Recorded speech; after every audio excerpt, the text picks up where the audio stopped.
মানে একটা রাখালকে তারপরে মানে বাচ্চাটাকে নিয়ে যাওয়ার পর, শিশুটাকে নিয়ে যাওয়ার পর একটা কিন্তু রাখালকে ধরে নিয়ে গেছে। লোকের ঘুম বন্ধ করিয়া দিল রাত্রে এক অপরূপ ব্যাপার। বিস্তীর্ণ বইহারের বিস্তীর্ণ খুপড়ি হইতে সারা রাত টিনের ক্যানেস্টা পিটাইতেছে। মানে কিসের ক্যানেস্টা পেটানোর কথা বলা হয়েছে? টিনের ক্যানেস্টা পেটানোর কথা বলা হয়েছে। এবার দেখো, মাঝে মাঝে কাশের ডাঁটার আঁটি জ্বালাইয়া আগুন করিয়াছে। আমিও বাকে সিং প্রহরে প্রহরে বন্দুকের দ্যাগুর করিতেছি। আর শুধুই কি বাঘ, ইহার মধ্যে একদিন মোহনপুরা ফরেস্ট হইতে বন্য মহিষের দল বাহির হইয়া অনেকখানি ক্ষেতের ফসল তছনছ করিয়া দিল। মানে বন্য মহিষের দল, ক্ষেতের ফসল কারা তছনছ করে দিয়েছিল? বন্য মহিষের দল। দেখো, এখানে নীলগাইয়ের কথা পেয়েছি, বাঘের কথা পেয়েছি, গরুর কথা পেয়েছি, বন্য মহিষের কথা পেয়েছি। তো ক্ষেতের ফসল নষ্ট করে দিয়েছিল বন্য মহিষ, এইটাও কিন্তু মনে রাখতে হবে। 4টে অপশান দিয়ে দিতে পারে। এবার দেখো, আমার কাশের খুপড়ির দরজার কাছে সিপাহীরা আগুন করিয়া রাখিয়াছে। মাঝে মাঝে উঠিয়া তাহাতে কাঠ ফেলিয়া দিই। পাশের খুপড়িতে সিপাহীরা কথাবার্তা বলিতেছে।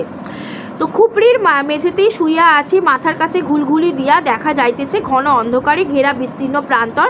দূরে ক্ষীণ তারায় আলোয় পরিদৃশ্যমান জঙ্গলের আবছায়া সীমারেখা। অন্ধকার আকাশের দিকে চাহিয়া মনে হইল যেন মৃত নক্ষত্রলোক হইতে তুষার বর্ষে হিমবাতাস তরঙ্গ তুলিয়া ছুটিয়া আসিতেছে পৃথিবীর দিকে। লেপ তোষক হিমে ঠান্ডা জল হইয়া গিয়াছে। আগুন নিভিয়া আসিতেছে, কি দুরন্ত শীত! আর সেই সঙ্গে উন্মুক্ত প্রান্তরের অবাধ হু হু তুষার শীতল নৈশ হাওয়া। তুষার শীতল নৈশ হাওয়া মানে শীতের রাতের হাওয়া। কিন্তু কি করিয়া থাকে এখানকার লোকেরা এই শীতে, এই আকাশের তলায় সামান্য কাশের খুপড়ির ঠান্ডা মেঝের উপর কি করিয়া রাত্রি কাটায়? মানে এই যে কাশের খুপড়ি, হ্যাঁ কাশের খুপড়ি আছে, সামান্য কাশের খুপড়ির ঠান্ডা মেঝেতে কি করে রাত্রি কাটাচ্ছে?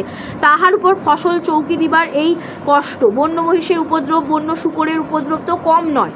তারপর বলছে বাঘও আছে। আমাদের বাংলাদেশের চাষিরা কি এত কষ্ট করিতে পারে? আমাদের বাংলাদেশের চাষিরা কি এত কষ্ট করতে পারে?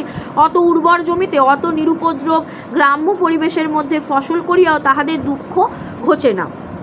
আমরা ঘরে 200-300 হাত দূরে দক্ষিণ ভাগলপুর হইতে আগত জনকতক কাটুনি মজুর স্ত্রীপুত্র লইয়া ফসল কাটিতে আসিয়াছে আর কি। একদিন সন্ধ্যায় তাহাদের খুপড়ির কাছ দিয়া আসিবার সময় দেখি কুড়ের সামনে বসিয়া সবাই আগুন পোহাইতেছে। মানে খুপড়ির সামনে বসে সকলে আগুন পোহাচ্ছে। তো সেই সময় মানে খুপড়ি বলতে কুড়ে ঘরটার কাছে বসে সকলে আগুন পোহাচ্ছে। এবার বলছে যে এদের জগৎ আমার কাছে অনাবিষ্কৃত, অজ্ঞাত। ভাবিলাম সেটা দেখি না কেমন। গিয়া বলিলাম, বাবাজি কি করা হচ্ছে? একজন বৃদ্ধ ছিল দলে, তাহাকেই এই সম্বোধন। সে উঠিয়া দাঁড়াইয়া আমাকে সেলাম করিল, বসিয়া আগুন পোহাইতে অনুরোধ করিল।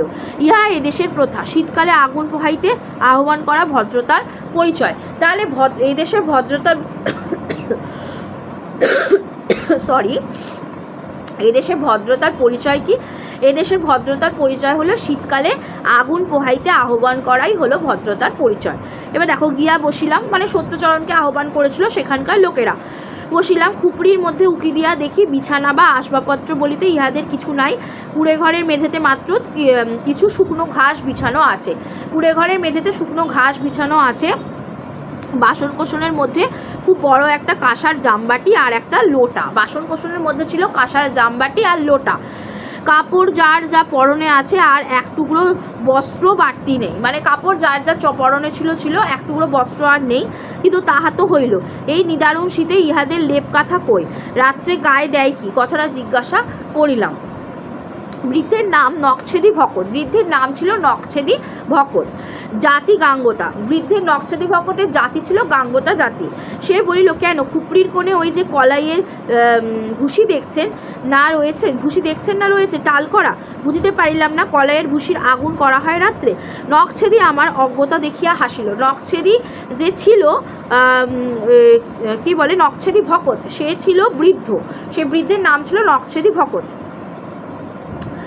আচ্ছা দেখো, এতটুকু আজকে তো পড়ালাম, বাকি অংশটুকু পড়াবো বটে, আর একটুখানি অংশ আছে। আচ্ছা, আর একটু অংশটুকু পড়িয়ে দিই, দেখো। তা নয় বাবুজি, কলাইয়ের ভুসির মধ্যে ঢুকে ছেলেপিলেরা শুয়ে আছে। ছেলেপিলেরা কোথায় শুয়ে আছে যদি প্রশ্ন আসে, কলাইয়ের ভুসির মধ্যে। আমরাও কলাইয়ের ভুসি গায়ে চাপা দিয়ে শুই, দেখছেন না, অন্তত 5 মণ ভুসি মজুদ রয়েছে।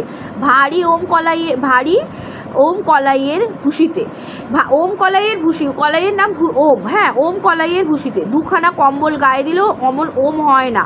আর এবার দেখো, আর আমরা পাবই বা কোথায় কম্বল বলুন না। বলছি তারা তো আর কম্বল পায় না, ভুসি গায়ে দিয়ে শোয়, ওম কলাইয়ের ভুসি গায়ে দিয়ে শোটা কি কম্বল করে নেয় আর কি।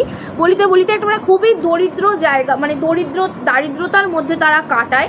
এই অংশটুকু কেন, গোটা উপন্যাস, পুরো উপন্যাসে আমরা পাচ্ছি সত্যচরণ এমন একটা জায়গায় গেছে, এমন একটা অঞ্চলে গেছে, যেহেতু এটা বিভূতিভূষণ বন্দ্যোপাধ্যায়ের আঞ্চলিক উপন্যাস, এবং আঞ্চলিক উপন্যাসের এমন একটা অঞ্চলে গেছে, লবটুলিয়ায় গেছে, তারপর থেকে সেখান থেকে বিভিন্ন জায়গায় সে যাচ্ছে, সেখানকার মানুষদের সাথে তার পরিচয় হচ্ছে, সেখানে সে থাকছে, সময় কাটাচ্ছে, তাদের খাওয়া দাওয়ার ব্যবস্থা করছে, তাদের জীবনযাপন প্রণালী এখানে তুলে ধরেছেন বিভূতিভূষণ বন্দ্যোপাধ্যায়। সত্যচরণ যে যাচ্ছে সেখানে মানে সত্যচরণ খাওয়াচ্ছে, তাদের সঙ্গে থাকছে, কথাবার্তা, মানে প্রথম তার ভালো লাগেনি, কথাবার্তা বলছে। এই যে বিষয়গুলো এখানে ঔপন্যাসিক তুলে ধরেছেন, এখানে তাদের জীবনযাপন, তাদের রোজগার, তাদের